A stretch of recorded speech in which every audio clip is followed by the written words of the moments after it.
But hey, what's up guys? It's Kale here with another analysis. Sorry, this one's taken me a while. I was in America for my film, doing a bunch of YouTube stuff. I got attacked by a foil, a self-imposed foil. And you know, life's been a bit crazy with a few deadlines and stuff back here at home. But hey, getting back into it. If you're new here, make sure you subscribe to the channel. We do this almost every week. And you can also join me on Instagram at Kale's Broccoli and on my other tutorial channel as well, which is at Kale's Broccoli on YouTube. My name is Kale, just one Kale, not many Kales. But hey, let's just get into today. I wanted to chat about compression and extension. It seems to be coming up a lot in all the coaching that I'm doing, and I think there are some very handy hints and tricks I can teach you to actually overcome some of the limitations that we're placing on ourselves. So as we see here, this surfer is very straight on the wave. And with that straightness comes a lack of power usage, essentially. This lack of compression to extension causes basically a lack of speed and power. If we look at someone like Kale Andino here, who is, you know, one of the best in the world, I think, at trestles, look how much his body extends and compresses. He compresses at the bottom, he extends through the turn, and then right at the end of the turn, he compresses once again to hold on to that speed. Now, let's dial that back a bit, because this is obviously a world tour surfer. So now we'll come back to me, you know, probably more average Joe. We'll have a look at my friend Nick first, and then we'll come to me. I want to compare the two sort of outcomes. Mine's actually a smaller wave, but if you notice, I'm sort of moving through those power zones, compression, extension, all the time. And you'll notice just the turn at the end is a little bit more radical. So we'll compare the two. Look how straight the surfer is there compared to me at the bottom of this wave, getting super low into that, what I've called the coiled spring position. Comparing those two, what's going to be the biggest difference here? Well, one, myself on the left, I'm holding a lot of the speed and power that the wave has to offer. I'm holding that in my coiled spring, which I'm going to unleash onto the wave. Surfer on the right is essentially losing power every second whilst he's standing up. So this lowness, this compression allows me to move through the turn like that, get my body off center. Watch where the head moves as well. It's quite a significant head movement there, just to open everything up and get the turn happening.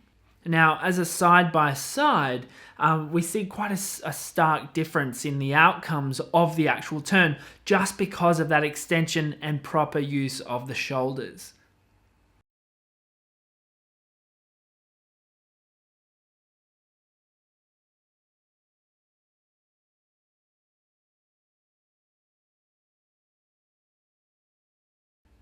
Cool, so we saw it again on another wave, just to show you that this was a consistent thing, where the surfer actually compressed at the top of the wave, but also look at the arms, they're not being used strategically. That arm position is actually sort of opening up the opposite direction. So you can see his left arm, everything about that body shape right there tells me that the surfer wants to actually turn up the wave. Whereas if you look at me over to the left, we can see I'm actually opening up in a way that's going to allow me to actually turn back down the wave, which is clearly my goal, with a cutback. So that compression to extension, shifting off center point, and then opening up the arms and the head is really where we get all the finesse in the turns. And varying intensities in those changes basically dictate the outcomes we can expect in a turn. So again, let's have a look at it side by side whilst it's actually playing. You can see here as well, I want to point out, notice how I keep a lot of power in my back, and you'll notice the surfer on the right just sort of leaves his there straight and sort of dissipating a lot of power. So it's not a really strong extension. I want you to think about your extension as your speed pump. Okay, so essentially you're holding all the power that the wave has in your compression. How do you get all that power out and into your legs and then into the surfboard to displace water and throw spray? Well, you actually have to pop the hips. So the hips have to be thrust forward man, this is getting graphic, but we actually have to thrust the hips up the wave and allow that kinetic potential to roll through us, our kinetic chain, into our feet, into the board, and really lay into the turn. And we can help that by actually opening up everything, looking where we want to go.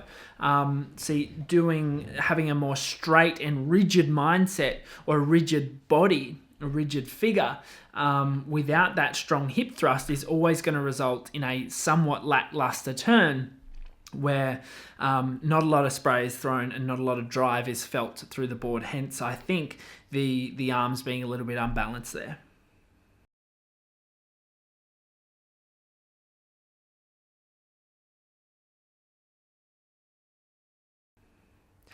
So it's the same on your backhand. I've spoken about this a lot with backhand surfing. We sort of compare this. I've got my friend Harry here on a wave.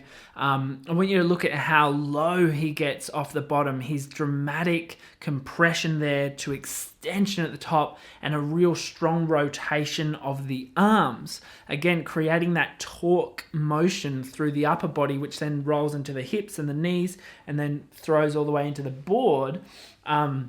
That's where you get that whip and that spray from on your backhand. I had one surfer who was doing the compression quite well. As you can see, compressing was not a problem, which is quite rare. I find people are just too straight. But his extension basically was non-existent. So the extension never occurred. And the extension is where all that pop, that speed comes from, that power comes from, because there has to be, the spring has to unload and uncoil in that sort of explosive movement in order to be explosive in the turn. As a side-by-side, we'll pull up my wave at trestles here. You can just notice how my compression to extension is allowing me to move across the face a lot more. Notice how at the bottom I'm nice and compressed, everything's opening up, my eyes are leading the way, and then right there, my shoulders rotate to really drive the turn. If you look at that position there, you can see it's a twisted body. And it's a twisted body on purpose, right? Because that's where we create that torque motion, all the power that we want.